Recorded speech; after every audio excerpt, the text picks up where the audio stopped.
What is going on, guys? My name is Ben. How are you guys doing today? What I have for you today in this video was actually an interesting article that I've read, which link will be in the description below, where a certain web browser actually affects Mac users in terms of the ones who are using the MacBooks, and this involves battery life. So apparently Google Chrome is the one that causes a lot of battery drain for the MacBooks out there made by Apple. You guys are probably going, what? Okay, so there's this company that uses a product or created the product. It was called Battery Box, and they basically used this, I think it was a software tool. I can't recall if it was an actual battery hardware. Yeah, I think it was just software, where it basically calculated the amount of time that the software or a particular software, application, web browser, whatever you want to call it, basically whichever type of software drains the battery life the most on the MacBooks out there. And Google Chrome happened to be the one that uses most of these battery powers. So they compared it by using 3 different browsers: Safari, Firefox, and Google Chrome. Safari, you were able to get 6.5 hours, and this is the data that they recorded it. Whereas Firefox, you would get 5.5 hours, and then Google Chrome, you get 5 hours. Or excuse me about this, Safari, you get 6 hours. I don't think it was 6.5. Firefox was 5.5, and Google Chrome was 5 hours. So Safari gains you an extra hour. And then, of course, they started going into more detail, such as like social media, and they didn't mention anything about Google Plus, but we can all assume that Google Plus was the one that drains the most battery life. And what else was there? They did mention, though, that Google Search does save battery life the most when you're talking about search engines, because Microsoft Bing and DuckDuckGo, whatever that was, I've never heard of it. It was DuckDuck something. I think it was DuckDuckGo. I read that article, but apparently can't remember everything from it. But Google Search does save you the most battery life when you're actually doing performing a search on a particular search engine. And in terms of email websites, because they did test it between Yahoo Mail and Gmail, Yahoo Mail saves you a lot more battery life than Gmail does on the MacBook's battery life. So I'm thinking, how can this be?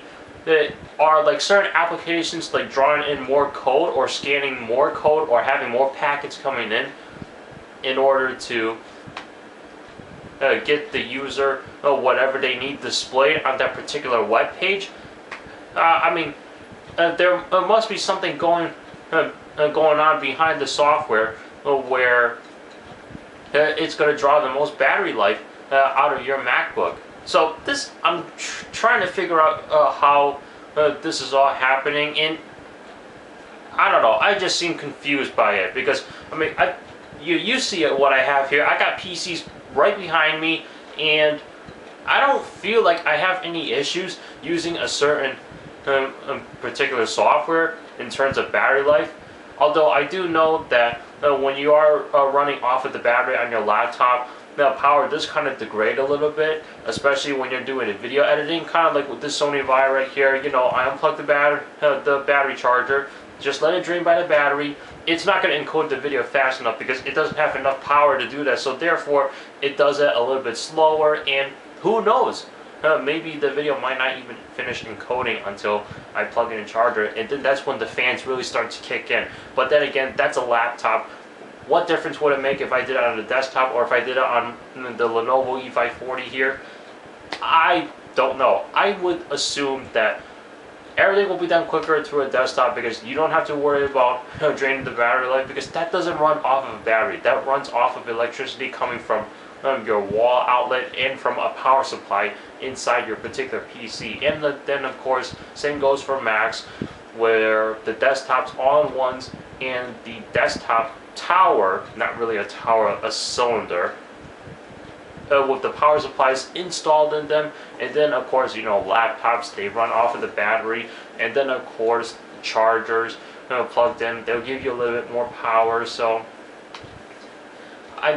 pretty much MacBook users kind of like lost a lot of battery life and didn't realize it. And I don't know, once they hear about this, they might be thinking, oh, maybe I should stop using Google Chrome, but I don't like Safari. However, Firefox, this give you like 5.5 hours of battery life. At least I'll get an extra half an hour of battery life versus using Chrome, where I lose a whole hour compared to Safari. So really, a lot of people use different types of browsers because it's part of their preference.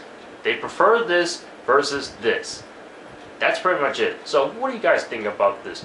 Is this gonna make you change the browser that you use every day on your MacBooks just so you can get more battery life? I mean, yes or no? I'd like to see what you guys say in the comments down below. I mean, as you can see, I don't use Macs at home, but I've been playing around with Macs recently, and so far I have not seen anything like this before. But then again, the ones that I've played around with, either have bad batteries or have good batteries. But either way, I'm not really draining the battery on those, because more than likely the user has them plugged in. Yeah, I have to go help them out a little bit. So in the meantime, I'm learning the macOS operating system myself. Alright, so thank you so much for watching. Please subscribe, rate, comment. Also check the description below for my social media links, Twitter and Instagram. I'll see you guys in the next one. Take care.